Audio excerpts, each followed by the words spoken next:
नमस्ते दोस्तों, ये वीडियो में आपको आज बताऊंगा कि किस तरीके से आप फॉल्स ब्रेकआउट को आइडेंटिफाई कर सकते हो। और जो टेक्निक मैं आपको बताऊंगा उसमें मैं 5 प्रकार के तरीके आपको बताऊंगा जिसका इस्तेमाल करके आप इजीली ये फॉल्स ब्रेकआउट ट्रेड को आइडेंटिफाई कर सकते हो। तो फॉल्स ब्रेकआउट सिखाने से पहले मैं आपको एक बेसिक मार्केट का स्ट्रक्चर बताऊंगा। जो स्ट्रक्चर आपको समझ में आ जाएगा तो आप आराम से फॉल्स ब्रेकआउट ट्रेड को आइडेंटिफाई कर सकते हो। जब भी मार्केट ऊपर जाता है तो सिंगल शॉट मार्केट ऐसा ऊपर नहीं जाता। मार्केट में मूवमेंट कैसे होता है, इनिशियली मार्केट ऊपर जाता है, फिर मार्केट एक कंसोलिडेशन की फेज़ में जाता है और फिर मार्केट दोबारा ऊपर जाता है। तो ये जो ट्रेंडी फेज़ होता है, ये ट्रेंडी फेज़ में हम लोग ट्रेड ले सकते हैं। और ये बीच का जो फेज़ होता है, ये बीच के फेज़ को हम लोग रेंज बाउंड फेज़ बोलते हैं या फिर कंसोलिडेशन का फेज़ बोलते हैं। तो ये कंसोलिडेशन के फेज़ को आपको आइडेंटिफाई करना पड़ेगा। और ये जब कंसोलिडेशन का फेज़ आइडेंटिफाई कर पाओगे तभी आप फॉल्स ब्रेकआउट को इजीली कैच कर पाओगे। तो पहला जो टेक्निक है, ये टेक्निक नंबर 1 आपको मैं बताऊंगा कि आपको ब्रेकआउट के ट्रेड जो लेने हैं वो सिर्फ और सिर्फ कंसोलिडेशन के फेज़ के बाद ही लेने हैं। कंसोलिडेशन के फेज़ के पहले आपको ब्रेकआउट के ट्रेड नहीं लेने हैं। मैं अभी आपको चार्ट के ऊपर एक्सप्लेन करके बताता हूँ तो आपको अंडरस्टैंडिंग ज़्यादा क्लियर हो जाएगा। यहाँ पे आपके सामने जो चार्ट लगा हुआ है वो चार्ट में आपको दिखाई दे रहा है कि एक इम्पॉर्टेंट रेजिस्टेंस लेवल यहाँ पे ड्रॉ किया हुआ है। और ये इम्पॉर्टेंट रेजिस्टेंस लेवल के पहले मार्केट यहाँ पे कंप्लीटली कंसोलिडेशन की फेज़ में गया हुआ था। ये जो कंसोलिडेशन का फेज़ है, कंसोलिडेशन फेज़ के बाद जब ब्रेकआउट आता है तो ये ब्रेकआउट के ऊपर पॉसिबिलिटी ज़्यादा रहती है कि मार्केट वन साइडेड मोमेंटम दे सकता है। तो इस तरीके के ब्रेकआउट ही आपको आइडेंटिफाई करने हैं कि जो कंसोलिडेशन फेज़ के बाद आए हैं। मतलब पहले आपको मार्केट में एक रेंज बाउंड या कंसोलिडेशन का फेज़ ढूंढना पड़ेगा। और ये कंसोलिडेशन के फेज़ के बाद जो ब्रेकआउट आएंगे वो ब्रेकआउट के ऊपर अगर आप ट्रेड करते हो तो वहाँ पे आपको सक्सेस रेट आपका ज़्यादा रहेगा और वहाँ पे आप फॉल्स ब्रेकआउट आइडेंटिफाई कर सकते हो और फॉल्स ब्रेकआउट से बच सकते हो। तो ये हो गया टेक्निक नंबर 1। अभी टेक्निक नंबर 2 में आपको क्या करना है, जब ट्रेंड एग्जॉस्ट हो जाएगा और ट्रेंड एग्जॉस्ट हो जाने के बाद जब ब्रेकआउट आएगा तो वैसे ब्रेकआउट के ऊपर आपको काम नहीं करना है। अभी ट्रेंड एग्जॉस्ट का क्या मतलब होता है, तो यहाँ पे अगर आप देखोगे तो यहाँ पे ऑलरेडी बहुत बढ़िया एक अप ट्रेंड आ चुका है मार्केट में। तो ये जो ट्रेंडी फेज़ है, ये trendy phase almost trendy phase के एंड में यहाँ पे ब्रेकआउट आया है। तो इस तरीके के ब्रेकआउट को आपको अवॉइड करना पड़ेगा क्योंकि यहाँ पे फॉल्स ब्रेकआउट होने की ज़्यादा पॉसिबिलिटी रहती है। जैसा कि मैंने आपको बताया था प्राइस एक्शन के स्ट्रक्चर में, मार्केट पहले एक ट्रेंडी फेज़ में जाता है, फिर उसके बाद एक कंसोलिडेशन की फेज़ में जाता है और फिर दोबारा ट्रेंडी फेज़ में जाता है। तो अगर आप ऐसा ट्रेंडी फेज़ का जो पीक पॉइंट रहेगा वो पीक पॉइंट के ऊपर अगर आपको ब्रेकआउट मिलता है तो वहाँ पे फॉल्स ब्रेकआउट होने की ज़्यादा पॉसिबिलिटी रहती है। तो आपको क्या करना पड़ेगा, आपको देखना पड़ेगा कि ब्रेकआउट जो आया है वो ब्रेकआउट सिर्फ और सिर्फ कंसोलिडेशन के बाद आना चाहिए, तभी वो ब्रेकआउट हाई प्रोबेबिलिटी वाला ब्रेकआउट रहता है और वहाँ पे फॉल्स ब्रेकआउट होने की पॉसिबिलिटी कम रहती है। तो ये सेकंड टेक्निक ये हो गया आपका यहाँ पे कि आपको ट्रेंड एग्जॉस्ट हो जाने के बाद जो ब्रेकआउट मिलता है उसके ऊपर आपको बिल्कुल ट्रेड नहीं लेना है क्योंकि वो फॉल्स ब्रेकआउट होने की पॉसिबिलिटी ज़्यादा रहती है। तो ये हो गया टेक्निक नंबर 2। अभी चलते हैं टेक्निक नंबर 3 के ऊपर। तो टेक्निक नंबर 3 में आपको क्या करना है, ब्रेकआउट जो है वो ब्रेकआउट फॉल्स नहीं है, उसके बाद मोमेंटम वन साइड होने की पॉसिबिलिटी है। इसका कंफर्मेशन लेने के लिए हम लोग वॉल्यूम का क्राइटेरिया ऐड करेंगे। तो यहाँ पे अगर आप देखोगे तो यहाँ पे आपको क्लियर कट दिख रहा है कि मार्केट ये जो कंसोलिडेशन की फेज़ में था, यहाँ पे जब रेंज बाउंड का फेज़ था तो वॉल्यूम एकदम कम था। यहाँ पे आपको दिख रहा है कि वॉल्यूम एकदम कम था यहाँ पे। और फिर जो कैंडल के ऊपर ब्रेकआउट हुआ है वो कैंडल के ऊपर अगर आप देखोगे तो वॉल्यूम एकदम बढ़ चुका है। तो वॉल्यूम बढ़ चुका है, इसका मतलब ये है कि ज़्यादा से ज़्यादा लोग यहाँ पे इंटर हुए हैं। तो यहाँ पे जो ब्रेकआउट मिला है, ये ब्रेकआउट के बाद आपको वॉल्यूम का कंफर्मेशन अगर आप लेते हो तो वॉल्यूम के कंफर्मेशन से आपको फॉल्स ब्रेकआउट आप इजीली आइडेंटिफाई कर सकते हो। तो वॉल्यूम का क्राइटेरिया ये है, जो ब्रेकआउट वाला आपका जो कैंडल है वो ब्रेकआउट वाले कैंडल का जो वॉल्यूम है वो ब्रेकआउट वाले कैंडल का वॉल्यूम ज़्यादा होना चाहिए पिछले 10 या 20 एवरेज कैंडल से।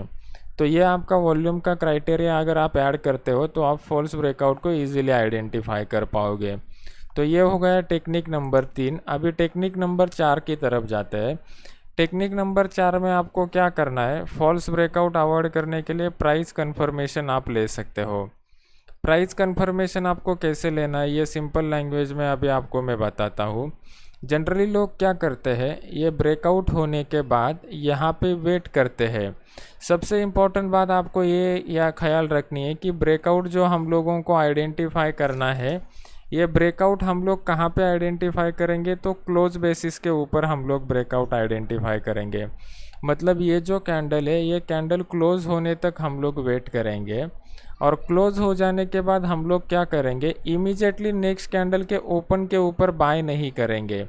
हम लोग क्या करेंगे, हम लोग प्राइस कंफर्मेशन ले लेंगे और प्राइस कंफर्मेशन में हम लोग क्या करेंगे, ये ब्रेकआउट कैंडल का जो हाई है वो हाई के ऊपर थोड़ा बफर रख के बाय का ऑर्डर लगा देंगे। तो हमारा बाय का ऑर्डर जो रहेगा वो ब्रेकआउट कैंडल का जो हाई रहेगा, वो ब्रेकआउट कैंडल के हाई के ऊपर थोड़ा हम लोग 1-2 टिक का बफर रख के फिर बाय का ऑर्डर लगा देंगे। तो उससे क्या हो जाएगा, मान लो कि मार्केट को अगर सच में ऊपर जाना है तो वो प्रीवियस हाई को मार्केट ब्रेक करेगा और तभी मार्केट ऊपर जाएगा। मार्केट ऊपर कब जाता है दोस्तों, सिंपल लॉजिक प्राइस एक्शन का यह है, जब मार्केट हाइयर हाइज बनाता जाता है तभी मार्केट ऊपर जाता है। अगर मार्केट को सच में ऊपर जाना है तो उसको ये पहले हाई को ब्रेक करना पड़ेगा, फिर दूसरे हाई को ब्रेक करना पड़ेगा, फिर तीसरे हाई को ब्रेक करना पड़ेगा। तो हम लोग ये प्राइस एक्शन का जो बेसिक टेक्निक है, इसी टेक्निक का इस्तेमाल हम लोग हाई ट्रेडिंग स्ट्रैटेजी में करेंगे फॉल्स ब्रेकआउट को अवॉइड करने के लिए।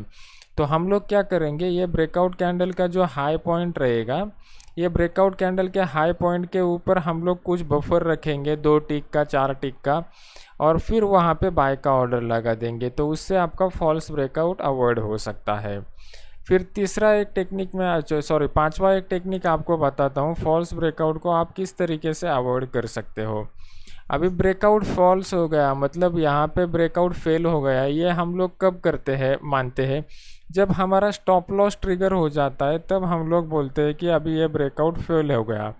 तो स्टॉप लॉस हम लोग कहाँ पे लगाते हैं, जनरली पहला टेक्निक ये है दोस्तों कि ये जो हॉरिजॉन्टल लाइन है, ये हॉरिजॉन्टल लाइन का कुछ लोग स्टॉप लॉस लगाते हैं और कुछ लोग क्या करते हैं, ये जो ब्रेकआउट कैंडल का जो लो है, ये लो का हम लोग स्टॉप लॉस लगाते हैं।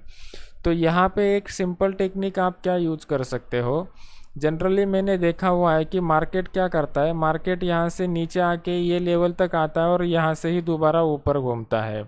तो इसके लिए हम लोग क्या करेंगे, ये जो स्टॉप लॉस लगाएंगे, ये स्टॉप लॉस हम लोग क्लोजिंग बेसिस के ऊपर लगाएंगे। आपको कहीं का भी स्टॉप लॉस लगाना है आप लगा सकते हो, हॉरिजॉन्टल लाइन का लगा सकते हो, या फिर आप ये जो कैंडल का लो है, कैंडल के लो का भी लगा सकते हो। लेकिन ये जो स्टॉप लॉस आपको लगाना है, ये क्लोजिंग बेसिस के ऊपर आपको लगाना है। तो क्लोजिंग बेसिस के ऊपर जब आप स्टॉप लॉस लगाओगे, तो जब मार्केट नीचे आके यहाँ पे बाउंस बैक होने की पॉसिबिलिटी रहती है, वो केस में आप फॉल्स ब्रेकआउट को ईजिली आइडेंटिफाई कर सकते हो। तो ये जो 5 टेक्निक अभी मैंने आपको बताया है, ये 5 टेक्निक का अगर आप आपके ट्रेडिंग सिस्टम में इस्तेमाल करते हो तो आप फॉल्स ब्रेकआउट को इजीली आइडेंटिफाई कर सकते हो। तो ये फॉल्स ब्रेकआउट का जो टेक्निक है, सेम टाइप का एक ट्रेडिंग स्ट्रैटेजी मैं खुद यूज़ करता हूँ। और यहाँ पे जो अपना टेलीग्राम का चैनल है, प्रोफेशनल ट्रेडर नयन पोखरकर के नाम से, यहाँ पे 31,000 से ज़्यादा लोग जुड़े हुए हैं और ये कम्प्लीटली फ्री चैनल है। ये फ्री चैनल में मैं सिग्नल्स देता हूँ लाइव मार्केट में, जैसा कि मैंने यहाँ पे HDFC का सिग्नल दिया था। मैं एंट्री प्राइस बता देता हूँ, स्टॉप लॉस प्राइस बता देता हूँ, प्रॉफिट कहाँ पे बुक करना है वो भी बता देता हूँ। यहाँ पे जो फ्री में अपडेट्स लोग लेते हैं उनका कितना प्रॉफिट हुआ ये भी यहाँ पे मैं बता देता हूँ। और ये जो फ्री में सिग्नल्स मैं टेलीग्राम चैनल में देता हूँ, वही सिग्नल के ऊपर मैं खुद भी ट्रेड करता हूँ। और यहाँ पे मैंने मेरा रियल ट्रेड प्रूफ दिखाया हुआ है with the exchange executed order number और एग्जीक्यूटेड स्टेटस के साथ। तो ये जो टेलीग्राम का चैनल है, ये कम्प्लीटली फ्री सर्विस है। अगर आपको ये फ्री सर्विस ज्वाइन करना है तो इसका लिंक मैंने नीचे डिस्क्रिप्शन की बॉक्स में दिया हुआ है, वो लिंक के ऊपर क्लिक करके आप ये फ्री सर्विस को ज्वाइन कर सकते हो। उसी तरीके से ये जो अपना यूट्यूब का चैनल है, ये यूट्यूब के चैनल के ऊपर मैं बहुत सारे एजुकेशनल वीडियोस डालता हूँ। तो ये मैं रिक्वेस्ट करूँगा आपको कि ये यूट्यूब के चैनल को आप सब्सक्राइब कीजिए, और सब्सक्राइब करने के बाद जो बेल आइकॉन का बटन है वो बेल आइकॉन के बटन को दबा दीजिए। तो जैसे ही मैं कोई नया वीडियो लॉन्च करता हूँ उसका आपको ईजिली नोटिफिकेशन मिल जाएगा। अगर ये वीडियो आपको अच्छा लगता है तो इसको लाइक कीजिए और शेयर कीजिए। और अगर आपको किसी नए टॉपिक के ऊपर वीडियो चाहिए तो मुझे कमेंट सेक्शन में वैसे बता दीजिए, तो मैं वीडियो बनाने की मेरी तरफ से पूरी कोशिश करूँगा। आज का जो फॉल्स ब्रेकआउट का मैंने वीडियो बनाया हुआ है वो उसी एक रिक्वेस्ट के ऊपर बनाया हुआ है जो मुझे कमेंट सेक्शन में आया था। अगर आपको और किसी नए टॉपिक के ऊपर वीडियो चाहिए तो वो मुझे कमेंट सेक्शन में बता दीजिए, मैं मेरी तरफ से वो वीडियो बनाने की पूरी कोशिश करूँगा। Thank you very much.